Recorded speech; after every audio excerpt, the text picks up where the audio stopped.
जग्गू सियार और बग्गू लोमड़ी दोनों बहुत ही अच्छे दोस्त रहते हैं। दोनों जंगल में घूम घूम कर अपना शिकार करते थे। सभी जानवर सुनो, हम सभी शिकारी जानवर हैं और हमारे लगातार शिकार करने की वजह से हमारे इस जंगल में जानवरों की कमी होते जा रहा है। राजा शेर जी, हमारा भोजन तो दूसरे जानवर ही हैं। अगर हम मांस नहीं खाएंगे तो क्या खाएंगे? आप ही हमें बताइए। हम सब मिलकर कोई दूसरा उपाय निकालते हैं जिससे दूसरे जानवरों को परेशानी का सामना करना न पड़े। सभी शिकारी जानवर जंगल की ओर जाने लगते हैं। तो बाघ को सेब का पेड़ दिखाई पड़ता है। सुनो सुनो, यहाँ इस पेड़ को देखो।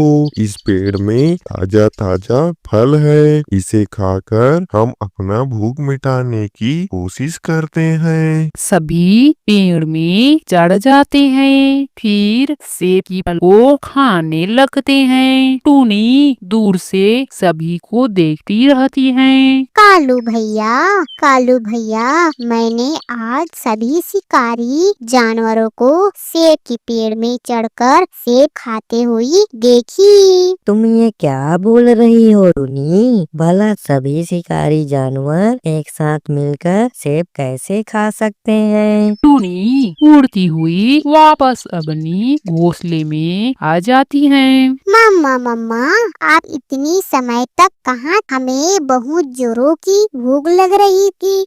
नन्ही बिटिया, मैं तुम्हारे लिए अनाज लेने बहुत दूर गई थी। इधर सभी शिकारी जानवर फल खाकर वापस अपने अपने गुफा में चले जाते हैं। जग्गू मित्र, अब हमारे राजा शेर को क्या हो गया है जो बहकी बहकी बातें कर रहे हैं? हाँ बग्गू मित्र, भला हम बिना मांस खाए कैसे रह सकते हैं? हमें ही कोई तरकीब निकालना होगा। जग्गू और बग्गू दोनों मिलकर वापस अपनी भोजन के लिए चले जाते हैं। दोनों को रास्ते में एक एक खरगोश मिल जाता है। फिर दोनों खरगोश को खाकर अपने गुफा में आराम करते हैं। सुनो सभी, हमारे इस जंगल में कल कोई जानवर 2 खरगोश को मारकर खा गए हैं। उनके बारे में अगर हमें पता चलेगा तो से हम कड़ी से कड़ी सजा देंगे। राजा शेर की बात को सभी ध्यान से सुनते रहते हैं, फिर अपनी अपनी जगह में चले जाते हैं। बग्गू, हमारे राजा शेर तो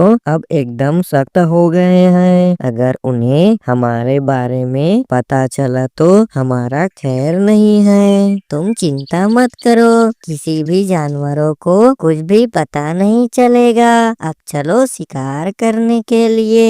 दोनों जंगल में अपनी भूख मिटाने के लिए चले जाते हैं। दोनों मुर्गे को दौड़ाकर अपनी अपनी भोजन बना लेते हैं। मीनू चिड़िया, हमारे इस जंगल में अब सभी शिकारी जानवरों में एकता और तालमेल हो रही है। राजा शेर की आदेश से अब कोई भी जानवर दूसरे जानवर और पंछियों को मारकर नहीं खाएंगे।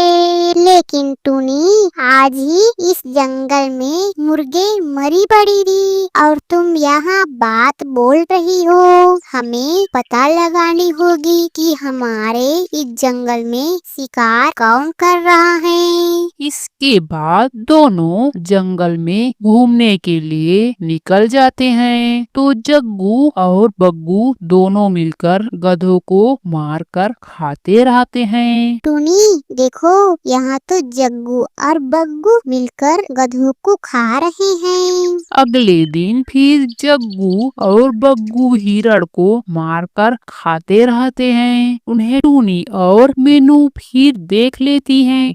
हमारे इस जंगल में कोई जानवर है जो छुप छुप कर जानवरों का शिकार करके उन्हें मारकर खा जा रहे हैं। उनके बीच टूनी और मीनू उड़ते हुए आती हैं। राजा शेर जी, आपकी आदेश का पालन न करने वाले जग्गू और बग्गू हैं। वे दोनों ही मिलकर जानवरों को मारकर खा जा रहे हैं। इन दोनों ने मेरे आदेश का पालन नहीं किया है। इन दोनों को मारकर खा जाओ। राजा शेर की आदेश से बाघ और भालू मिलकर जग्गू बग्गू को मारकर खा जाते हैं। फिर खुशी खुशी सभी जानवर और पंछियाँ मिलकर रहने लगते हैं।